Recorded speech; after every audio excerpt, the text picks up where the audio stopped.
So I got tagged by Blindviews, who I really enjoy this channel. So I am going to participate in this little question and answer game, kind of a fun deal. And I am going to ask 3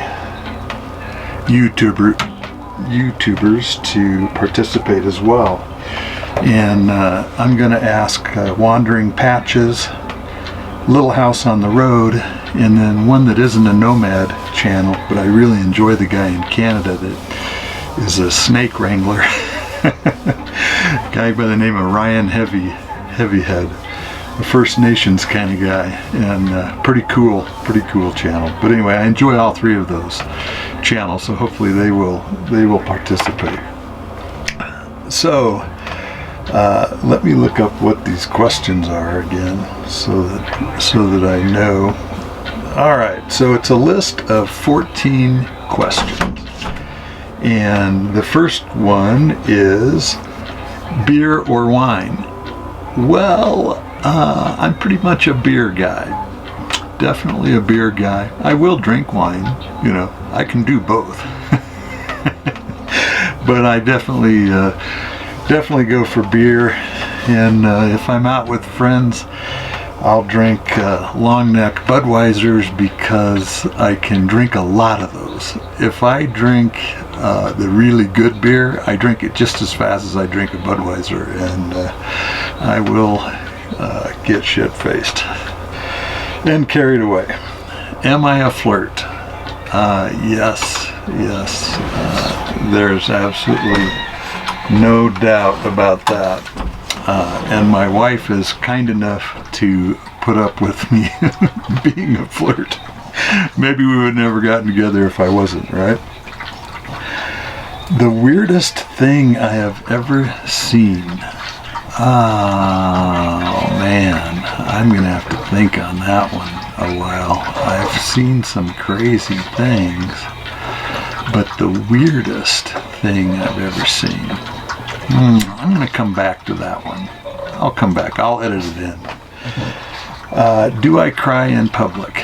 Yeah, I cry in public on occasion, and it's something that has changed about me as I've aged. I'm much more emotional now than I probably ever have been. And I don't know if that's just, as a guy, if your testosterone levels drop suddenly as you age. Well, I mean, obviously they do, but I don't know if that's what it is, if I've suffered some kind of brain damage from all of my, misbehaving in life, or what. But yeah, I will cry, and certain things just make me emotional, like I never was before. And where I really noticed it, I can barely even talk about it, was when Terry and I happened upon a monument to 500 or 600 Native Americans that had starved to death because of mismanagement of the government. And I don't know what it was about that particular event, but it's just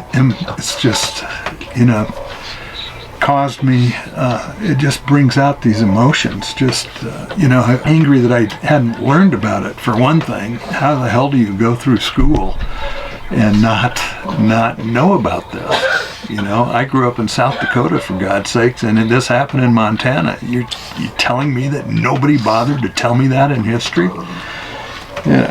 So yeah, I do cry in public. Do I have a stalker? No, I do not have a stalker. Thank goodness. And as far as I know, I never have had a stalker. Not even close. My favorite food. I'm a steak guy. Yeah, definitely. I'm diabetic, so I can't eat much for carbs, and I would probably do a lot more vegetable type of things, but all the things that I liked because of the sugar in them, like potatoes, rice, carrots, peas, all those things are really starchy and cause blood sugar problems for you. So, you know, I eat a lot of steak, you know, a lot of steak. And, you know, I guess if you're going to get stuck with one food, why not steak? Do I sing or dance in the car? Yeah, I sing in the car, you know. I like to sing, and I can sing in certain instances, but the problem is that I've got like missing holes of notes that I just can't do. so it's not very often that I can sing an entire song and actually, you know, be in key on it, but I definitely do. Under our bed, well, it's an RV, so there's some mechanical stuff under there and just, I don't know, storage stuff. Nothing of, there used to be a printer. You know, being a computer guy, I mean, that's how I make my living.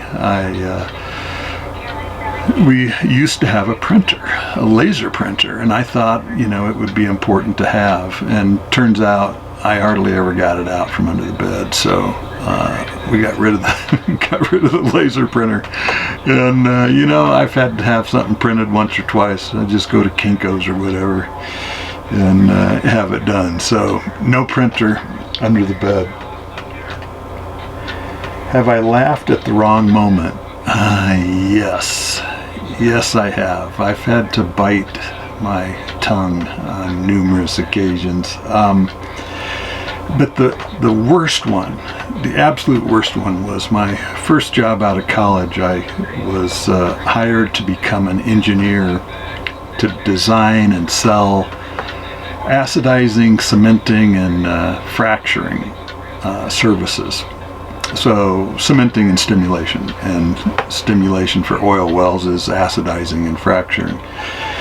And they didn't want you to be just an engineer. They wanted you to sell, and they wanted you to be able to speak in public, and they wanted you to be well-rounded. And people in the oil patch, especially engineers, are notoriously, you know, technical and hard to listen to, which I still have that issue. And our you know, the language, oh my God, you know, that I had a guy tell me one day at the bar, he said, the way motherfucker rolls off your tongue, it's like you're not even swearing.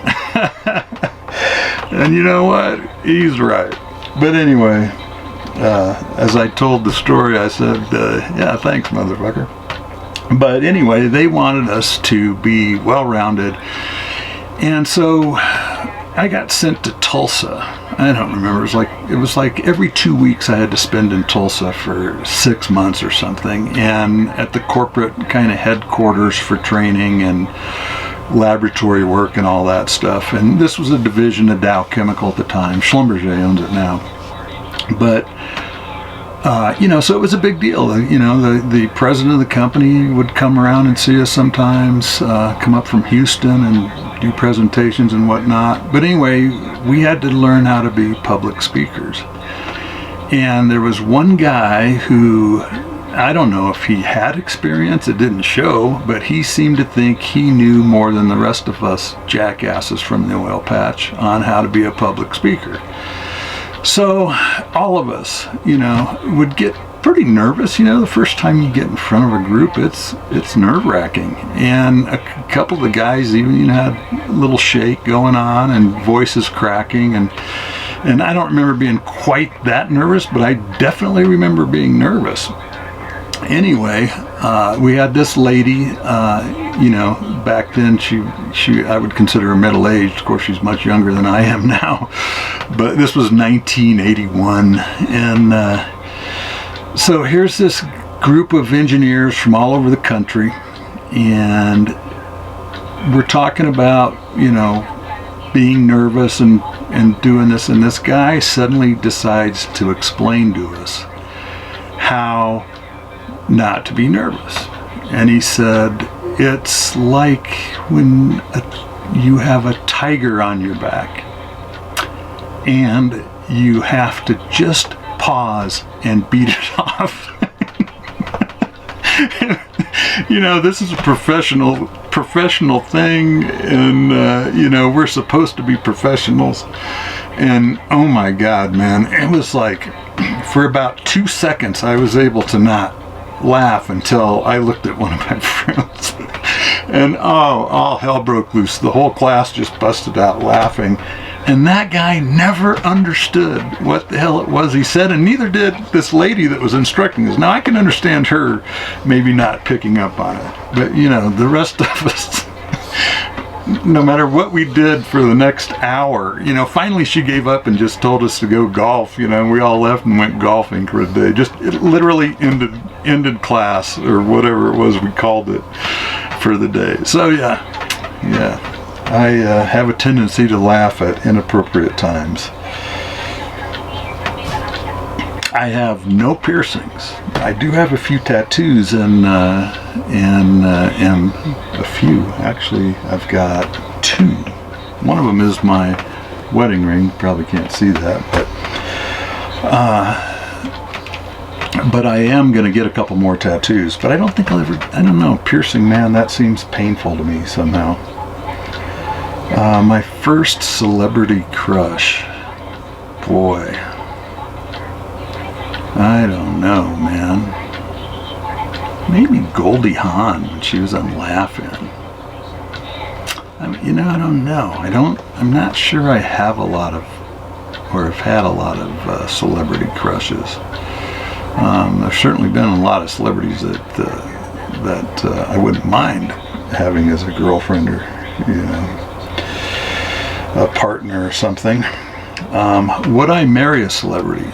I think the better question would be, would a celebrity marry me? Yeah, sure, why not? I'd marry anybody that I loved. Do I enjoy cartoons, and which cartoons?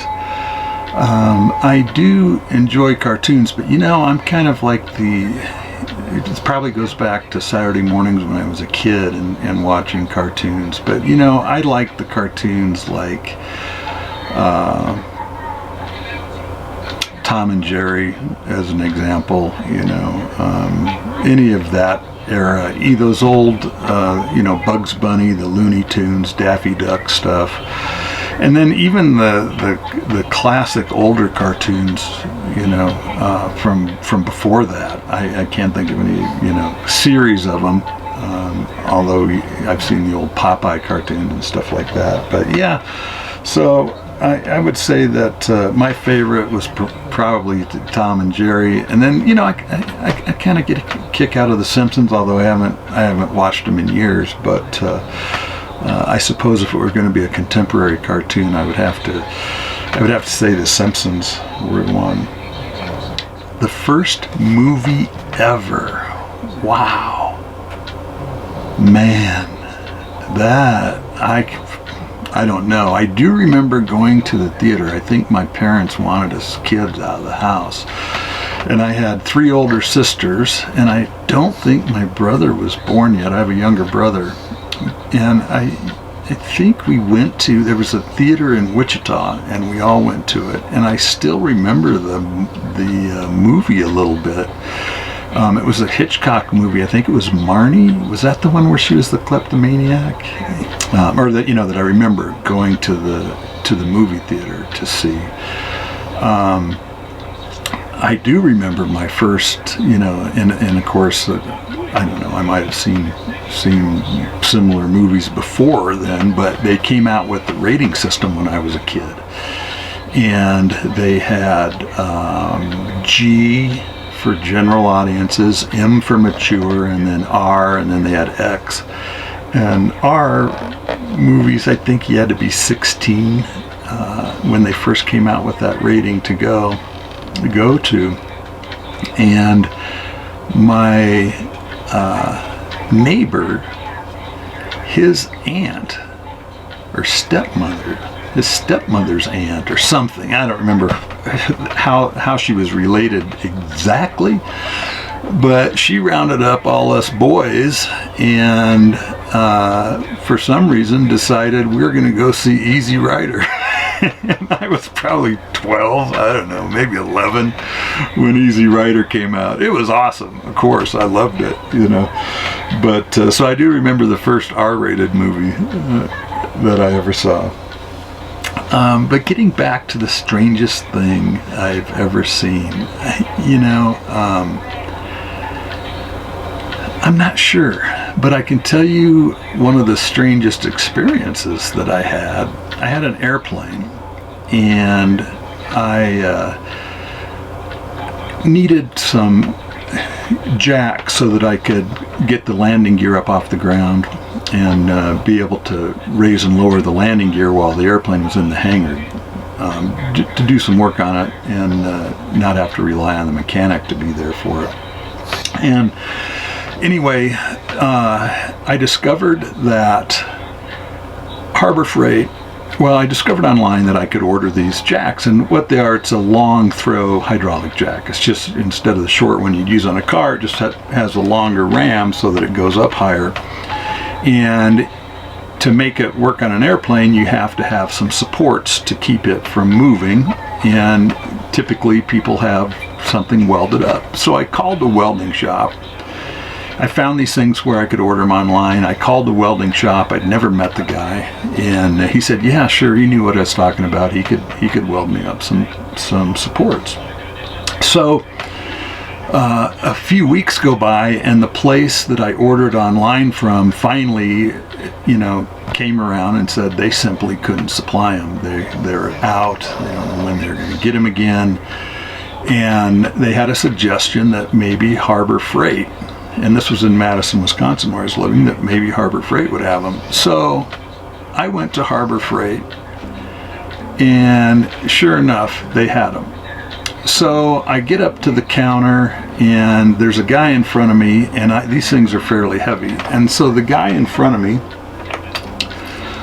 makes a little space as he's checking out, and I put my jacks down on the counter then, and I get out into the parking lot, and I call this guy at the welding shop, and I go, hey, I got those jacks. Are you going to be around? I'll bring them by. And he goes, was that you behind me at Harbor Freight? I mean, what are the odds of that? You know, anyway, I've had so many things in my life like that. I am one of these just, you know, pathetically lucky people. So I'm going to put that as one of the strangest things. But anyway, I'm going to pass this on to Wandering Patches, Little House on the Road, and Ryan Heavyhead, and hopefully they will participate in it. Anyway, thanks.